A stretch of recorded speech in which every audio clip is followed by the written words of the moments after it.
Hi students, आज हम BA part first का सेकंड पेपर है भारतीय राजनीतिक विचार के बारे में हम अध्ययन करेंगे, जिसमें हमने महात्मा गांधी तक अध्ययन कर लिया था। आज हम करेंगे पंडित जवाहरलाल नेहरू का कि पंडित जवाहरलाल नेहरू का क्या व्यक्तित्व रहा, भारतीय राजनीति को क्या योगदान रहा, उसके बारे में आज हम अध्ययन करेंगे। पंडित जवाहरलाल नेहरू के बारे में। पंडित जवाहरलाल नेहरू, पंडित जवाहरलाल नेहरू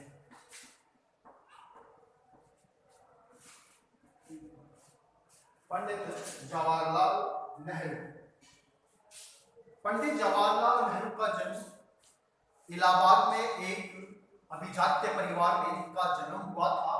इनके पिता का नाम मोतीलाल नेहरू।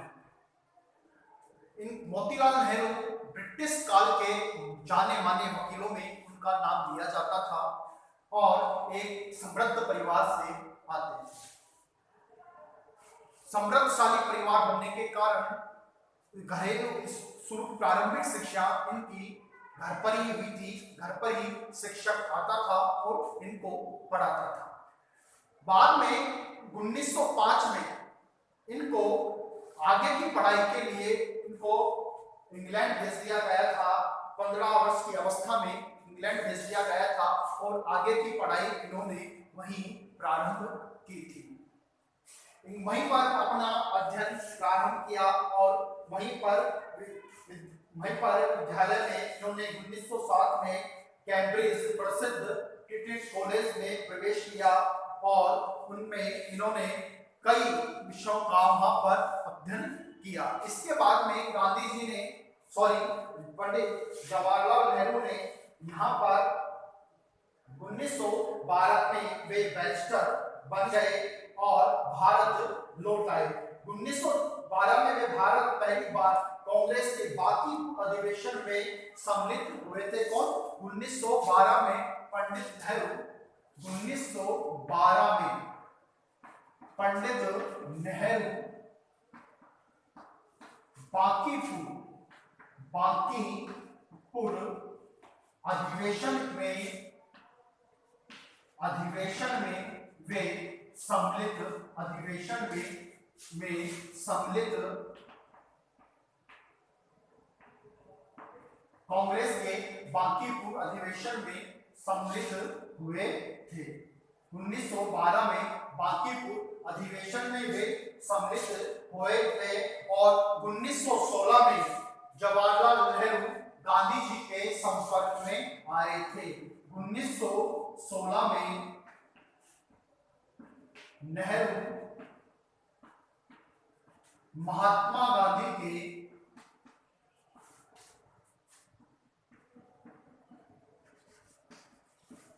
के संपर्क में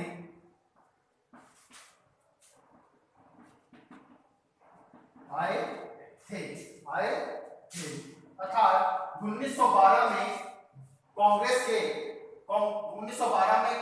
के अधिवेशन में नेहरू बांकीपुर अधिवेशन में शामिल हुए और 1916 में वे महात्मा गांधी के संपर्क में आए थे और 1920 में गांधी जी के साथ हुए असहयोग आंदोलन में उन्होंने भाग लिया था। 1920 में नेहरू ने गांधी जी के साथ असहयोग आंदोलन में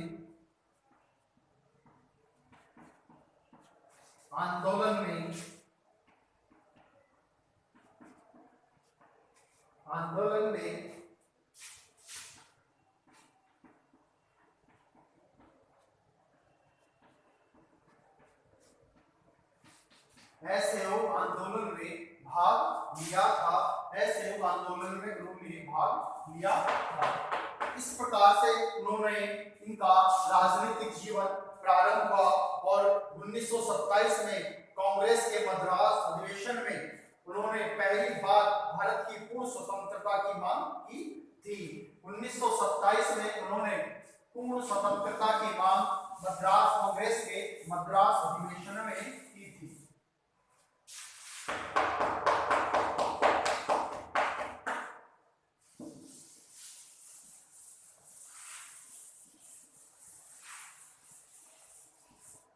1927 में उन्होंने कांग्रेस के मद्रास अधिवेशन में पहली बार भारत की पूर्ण स्वतंत्रता की मांग करते हुए प्रस्ताव प्रस्तुत किया था।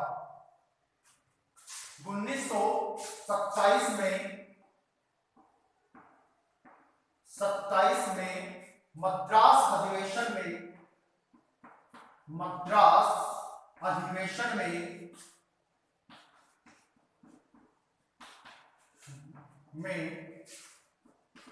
पंडित नेहरू ने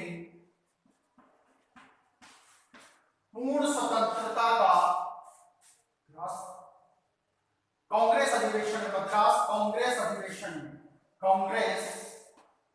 अधिवेशन में पंडित नेहरू ने भारत की पूर्ण स्वतंत्रता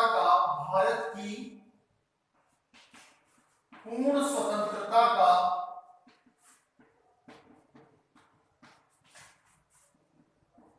प्रस्ताव प्रस्तुत किया था।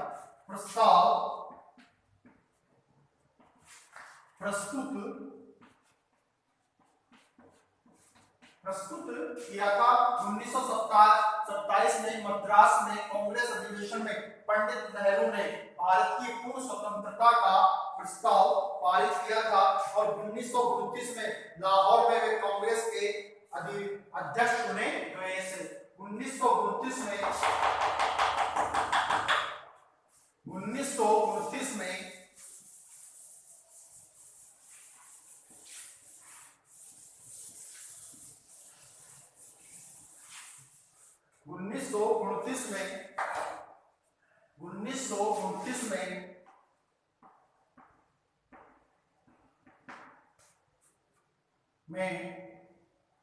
के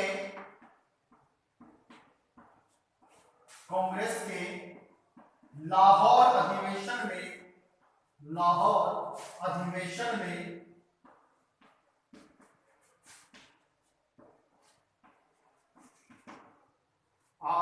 अधिवेशन में कांग्रेस के अध्यक्ष चुने गए थे।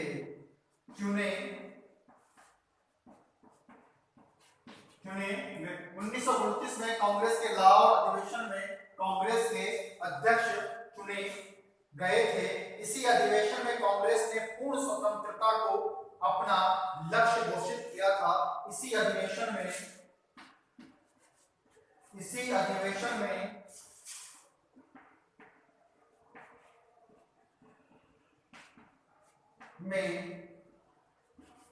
कांग्रेस ने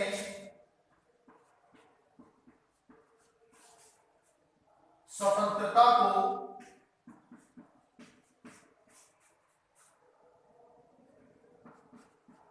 पूर्ण लक्ष्य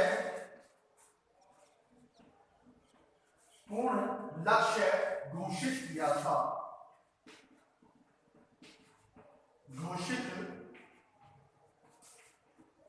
पूर्ण लक्ष्य घोषित किया था।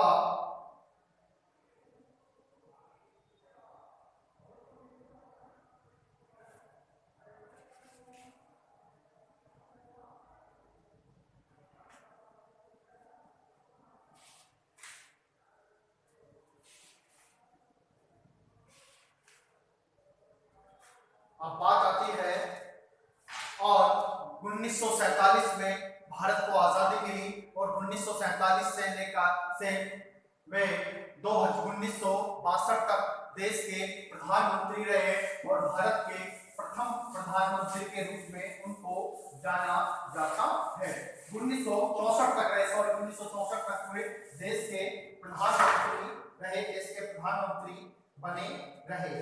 अब बात आती है कि नेहरू की प्रमुख पुस्तक कौन कौन सी थी। नेहरू की प्रमुख पुस्तकें कौन कौन सी रही हैं, जिसमें भारत की खोज प्रमुख रूप से उनकी पुस्तकों में आती है भारत की खोज। अब बात आती है नेहरू के व्यक्तित्व और चिंतन पर प्रभाव। नेहरू के व्यक्तित्व और चिंतन पर प्रभाव किन किन बातों का पड़ा? नेहरू के व्यक्तित्व और चिंतन पर प्रभाव, नेहरू के चिंतन,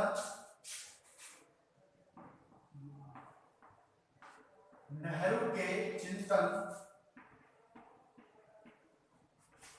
और व्यक्तित्व पर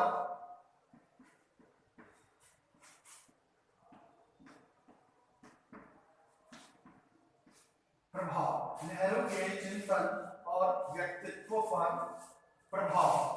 संस्कार व बाल्यकाल का वातावरण, संस्कार और बाल्यकाल का वातावरण, संस्कार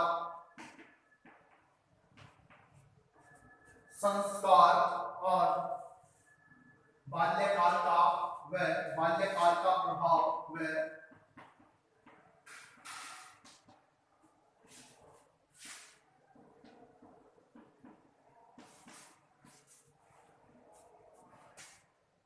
अंग्रेजी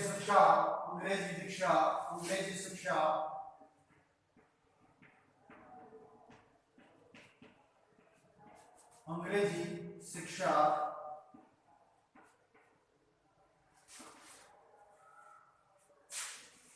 पाश्चात्य भारतीय साहित्य का प्रभाव, पाश्चात्य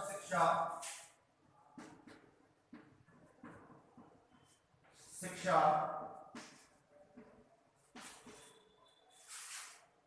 पाश्चात्य व भारतीय साहित्य का प्रभाव, पाश्चात्य व भारतीय साहित्य का प्रभाव,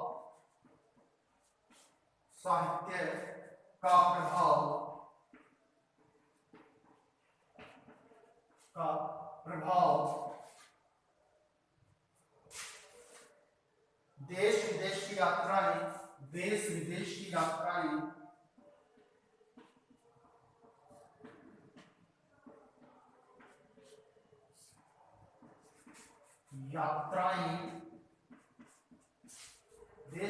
की यात्राएं, महान व्यक्तियों से संपर्क, महान व्यक्तियों से संपर्क,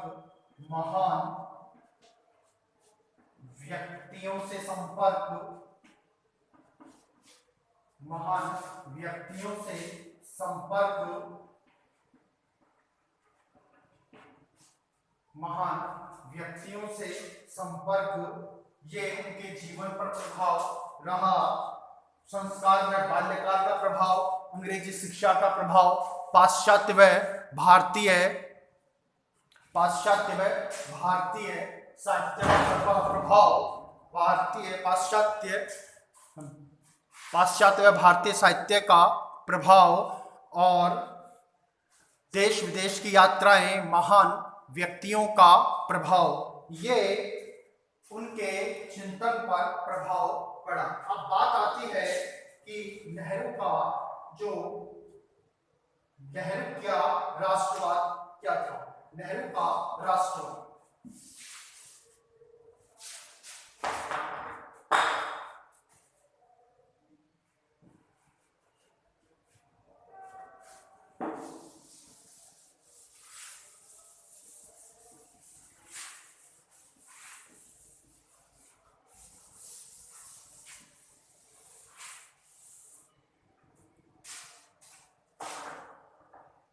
नेहरू का राष्ट्रवाद,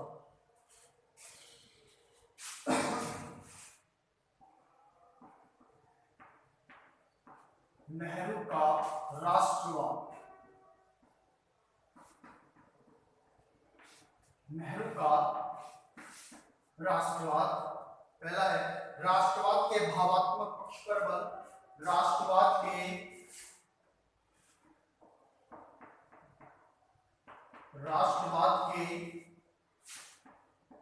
भावात्मक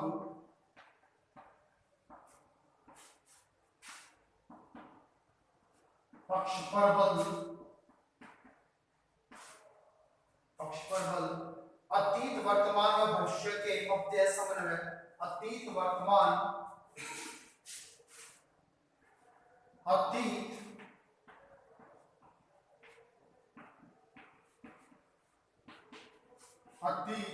वर्तमान व भविष्य के मध्य समन्वय व भविष्य के मध्य समन्वय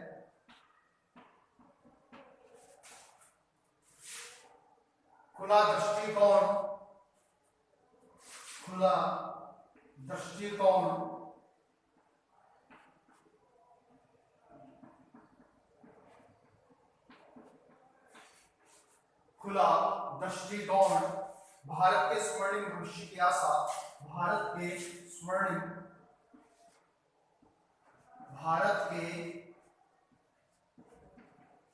स्वर्णिम भविष्य की आशा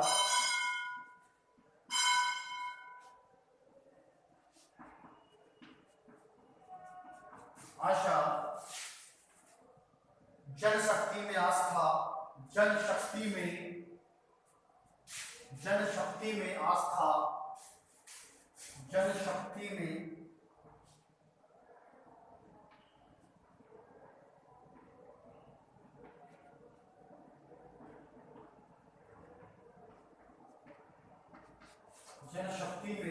आस्था छठा है भारत की स्वाधीनता की अनिवार्यता भारत की स्वाधीनता की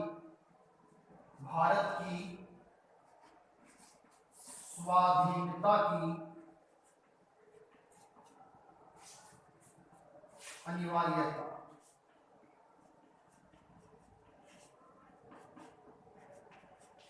भारत की स्वाधीनता की अनिवार्यता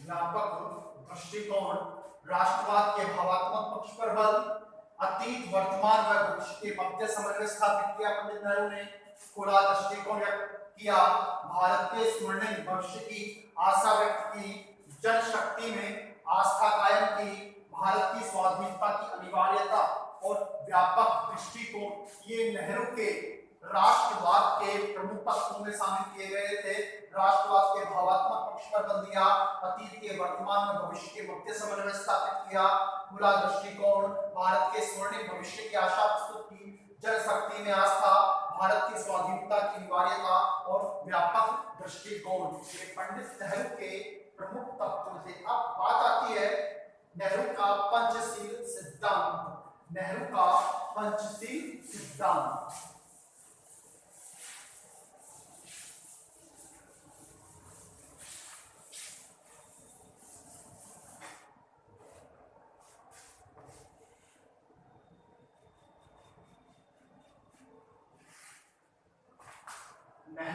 पंचशील सिद्धांत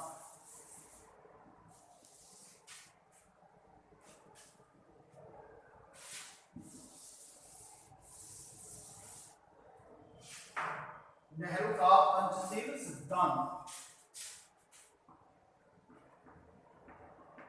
नेहरू का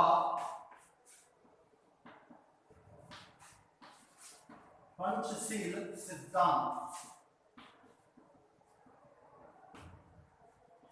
नेहरू का पंचशील सिद्धांत में थे राष्ट्रों द्वारा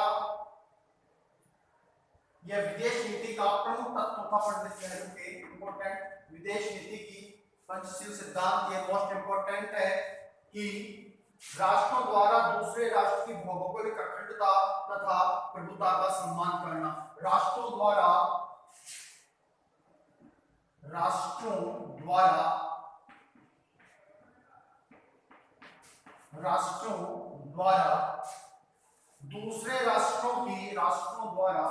दूसरे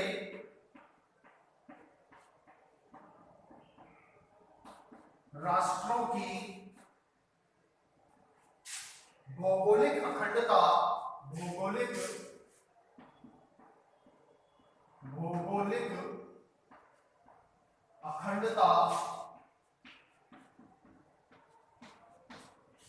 अखंडता का सम्मान करना।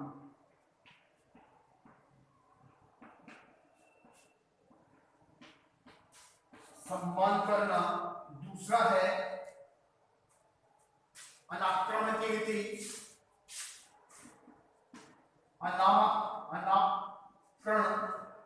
अनाक्रमण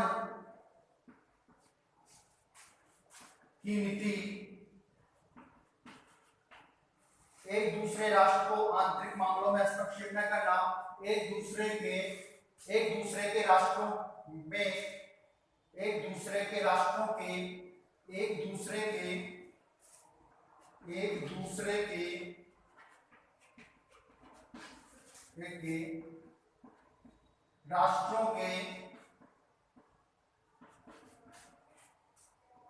आंतरिक मामलों में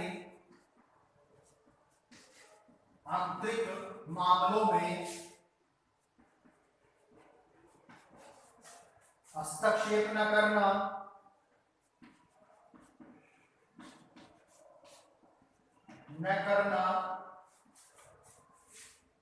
समानता और पारस्परिक हित संवर्धन। समानता और पारस्परिक समानता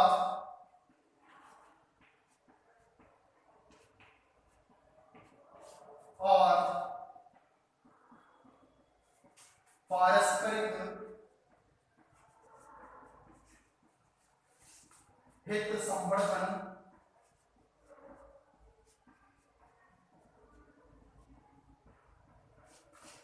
धन। शांतिपूर्ण सहअस्तित्व और सहयोग। शांतिपूर्ण सहअस्तित्व और सहयोग। शांतिपूर्ण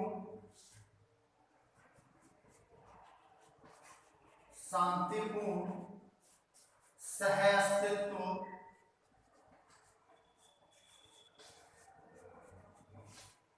और सहयोग।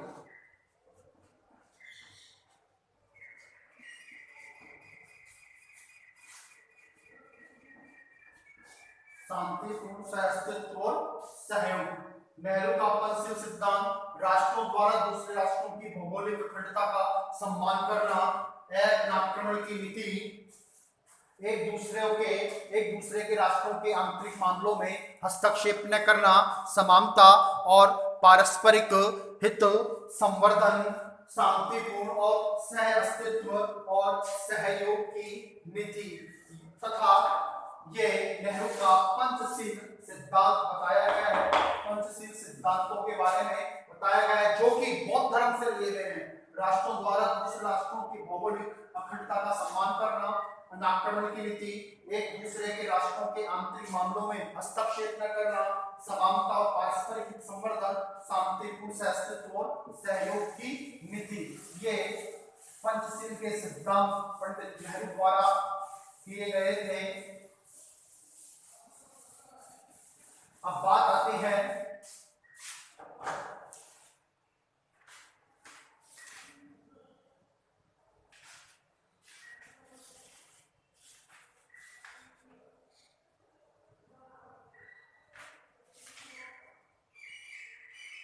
मार्क्सवाद या समाजवाद के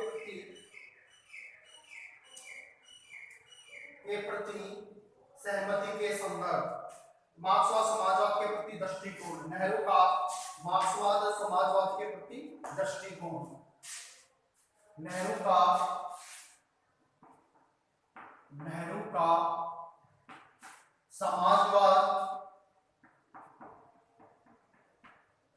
और मार्क्सवाद के प्रति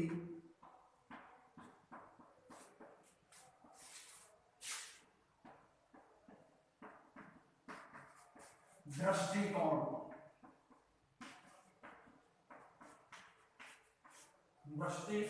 नेहरू का समाजवाद और मार्क्सवाद के प्रति दृष्टिकोण।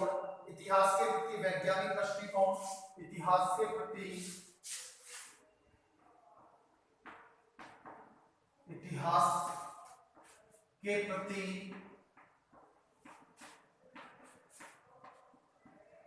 वैज्ञानिक दृष्टिकोण।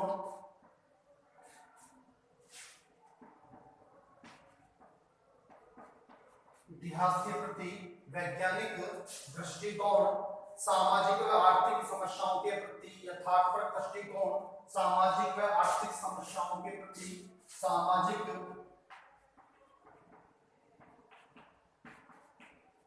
व आर्थिक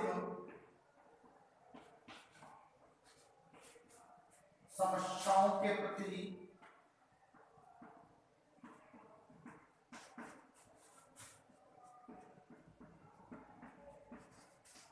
व्यापक दृष्टिकोण,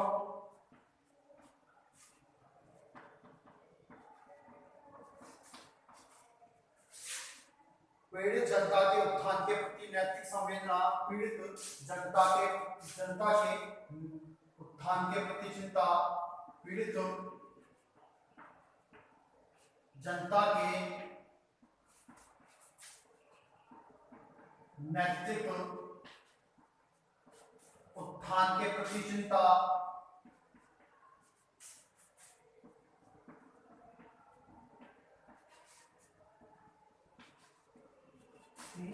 चिंता प्रति संवेदना,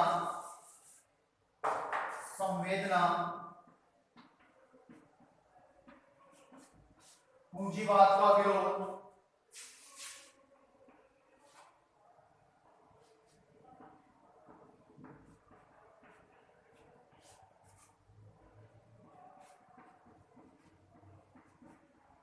पूंजीवाद का विरोध,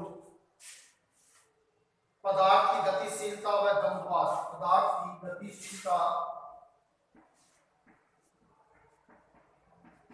पदार्थ की गतिशीलता व द्वंद्ववाद,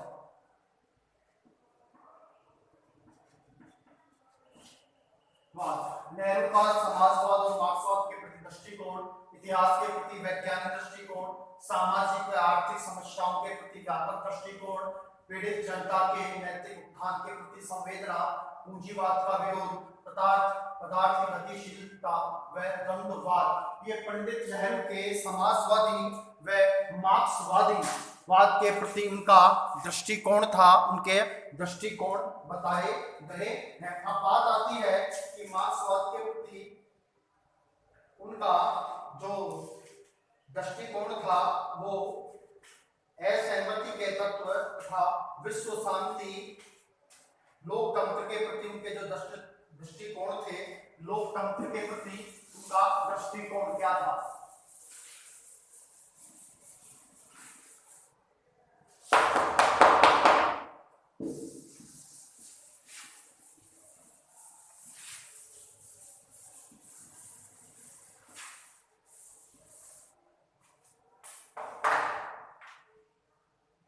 लोकतंत्र, नेहरू का लोकतंत्र के प्रति दृष्टिकोण, नेहरू का लोकतंत्र के प्रति दृष्टिकोण,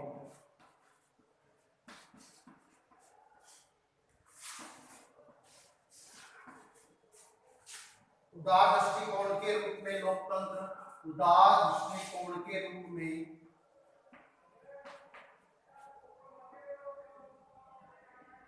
दृष्टिकोण के प्रति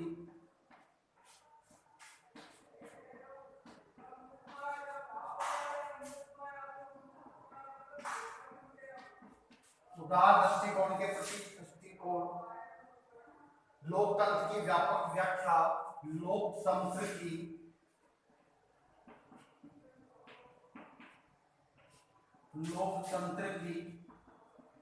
व्यापक व्याख्या,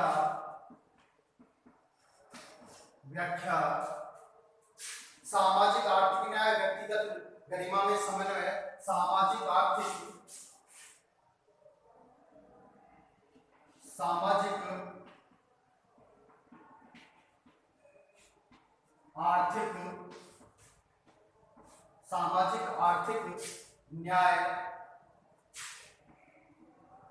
न्याय व व्यक्तिगत गरिमा में समन्वय व व्यक्तिगत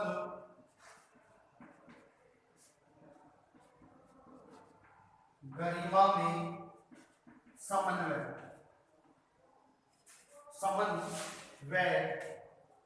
ये नेहरू के लोकतंत्र के दृष्टिकोण था। उदार दृष्टिकोण के प्रति दृष्टिकोण, उदार लोकतंत्र के प्रति, उदार दृष्टिकोण के रूप में उदार लोकतंत्र के प्रति दृष्टिकोण, लोकतंत्र के